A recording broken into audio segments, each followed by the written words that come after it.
Well, it's not really a tour. The way we operate in America is we usually go out and do, 3 or 4 dates in a certain area and then come back again. So I think we've got 4 dates around Ohio coming up. And then we come back and then we're going to do some dates around Chicago in September. Then I'm doing a proper tour of the UK in October and November where we're doing, I think, 16 shows. Because you can't come home if you're playing it, Scotland or something. It's just too far. But if it's anywhere in America, you just fly out and do it, and then come back again for a while. Yeah, I mean it just works better than being, but it works better for me than attempting to go out and stay out for a month or two. It gets a little old if you do that. So you want to keep it fresh.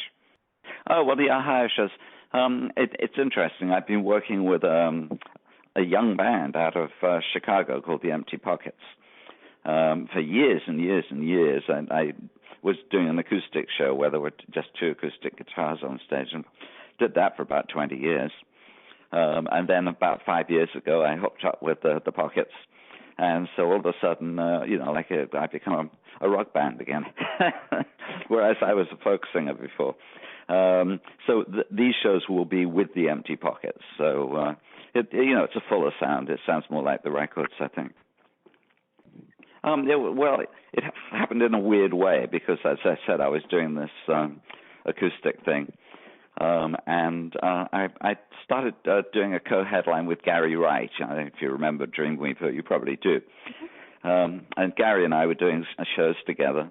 And he'd hired the Empty Pockets to back him up because he can't play acoustically. He's a keyboard player, so he needs a band.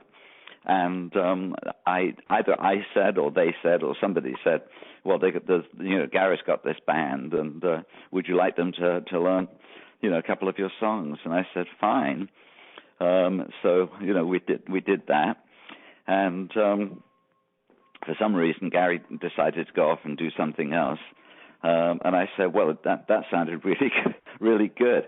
All these people, none of them were born when Year of the Cat came out. So it's just a completely different energy on stage because they're all young, or compared with me, they are anyway. And so we just thought, well, let's do a few more shows together. And that was 5 years ago. And I think we've now done several hundred. So it happened by accident, I think, is the answer. You guys are. Well, it's hard to say. I mean, there are a couple of songs, that I kind of need to play every night because that's what people want to hear.